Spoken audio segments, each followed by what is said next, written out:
Yo, alright, why I went vegan and how it changed my life.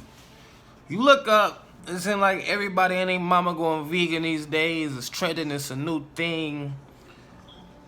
And I believe that's mostly because of that What the Health documentary that came out on Netflix earlier this year. I think it was earlier this year. So, me, I'm no exception. I went vegan this year myself, and I wanted to share my story on why I went vegan. And it wasn't from the What the Hell documentary. It was because in April, I got my blood pressure taken. Now, the thing about blood pressure, the three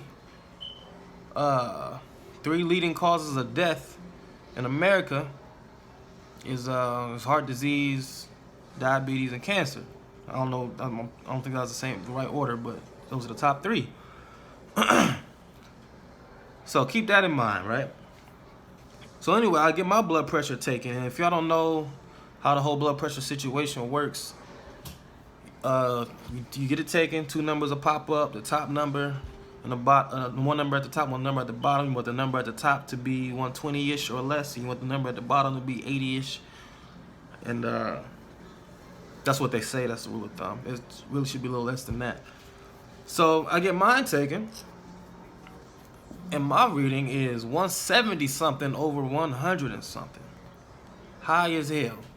Once it's over 120 but like less than 140, the doctor may tell you, you should watch what you eat. Here's a optional medication that I think you probably should have, but you don't have to. That's generally what will most likely happen in that situation. But once you get past 140, you in a danger zone, you tripping. Let's get you on these meds. We gotta do what we gotta do because it's serious. High blood pressure is a leading factor that leads to other things that will ultimately lead to your premature death.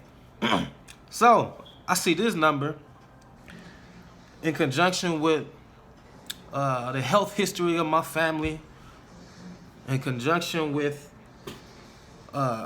when I told my mom about it, and she was like, yeah, once you pass 140, you in stroke territory, boy. You could have a stroke at any moment where your blood pressure's set up. And that hit me because I know somebody who had a stroke. I witnessed it. I experienced it with my own two eyes. They lived, they didn't die, but they are not the same. They are not the same. Nowhere near, they shell of themselves. So that kind of hit me, kind of spooked me. The age I am for my blood pressure to be that high. And mind you, I'm mad overweight too, by the way. So mad overweight, blood pressure mad high. So during this time, I'm also on like this natural home remedy, holistic health type of mode because I was studying water fasting at the time. I don't know how I even got on that, honestly, but I was studying water fasting at the time and all the benefits of that. So that kind of led me, now that I had that, I was like, well, let me see if there's a way to, cure high blood pressure.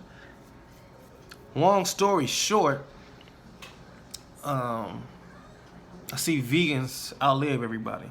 That's long story short. That's bottom line. We ain't gonna get too much into details of different diets and all of that. But long story short, from all my findings in general, it seemed like vegans outlive everybody. So I started there, did further research, got further detail, and ultimately decided I was gonna try the vegan route. So I went vegan. I expected, it was in the corner of my research, it was expected that it'll take a good 6 months before you start to see some improvement in your high blood pressure, and it should be like around 10 points or so, give or take. So that's what I was expecting. So I'll go the vegan route. I'm no meat, no cheese, no butter. I'm watching my salt, and I'm only eating pink Himalayan salt now, like authentic sea salt, and I'm making sure I'm getting all my potassium. But we'll get into other details on other videos. Excuse me. But anyway, I changed my eating habits. No oil too. 2 months later, I checked my blood pressure, and it dropped significantly. It dropped like 20-30 points, and I've also lost like 30-some pounds.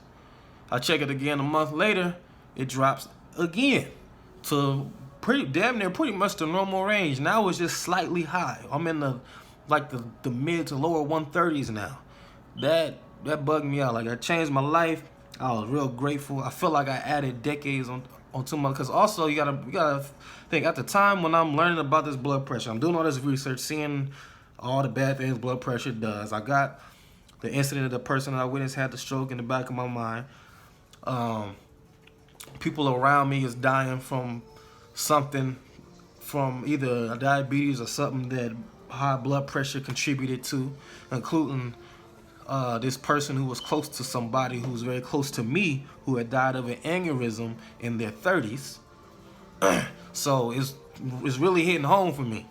So to be able to see how I was able to basically cure myself without no doctor. I wasn't trying to go the doctor route, scared of doctors, scared of hospitals. I try to avoid them at all costs.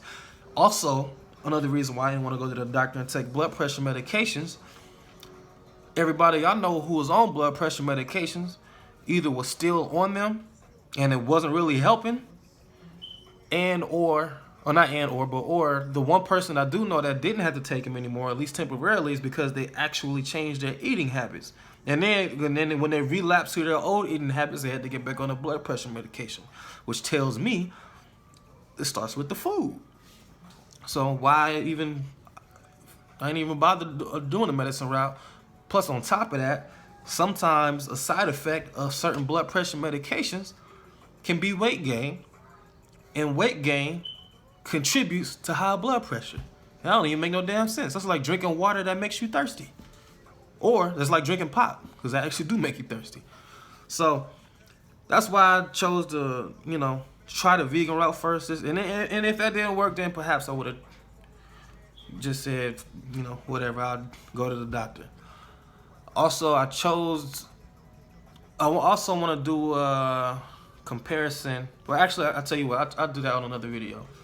But one other way going vegan changed my life outside of saving my life by preserving my life, unless, of course, I die in a car crash, which would be crazy, right? But I started to care about animals more. I still don't necessarily like them. I ain't trying to get no pet or nothing like that. But I used to didn't give two shits about animals in a PETA way. I ain't as passionate loving animals like PETA is now. But I think it's crazy that we eat animals now. I didn't used to think like this. I think it's wild that we could eat, we can get all the nutrients and all of that we need without having to kill all these different life forms and eat them to attain them, which is not even as clean as a source of the nutrients anyway. It's just it's just a lose-lose situation to me. I think it's crazy. And then when I express these views, people look at me like I'm crazy, like I'm psycho. That's crazy to me. So I thought that was interesting that I actually care about that now, and that was not my original motive for going vegan. I'm not saying that caused me to think like that. I don't know. I just thought that was just interesting. So anyway, it saved my life by preserving my life and made me care more about life in general more. Ever since I went vegan, I highly recommend it. And this video is intent not even necessarily to inspire you to go vegan, but just inspire you to care about your health more in general. Whichever route you decide to take your health serious, because it is serious. Your health is your wealth. And I think that's everything. I think I said everything I need to say about that. So I'll check y'all on the next one.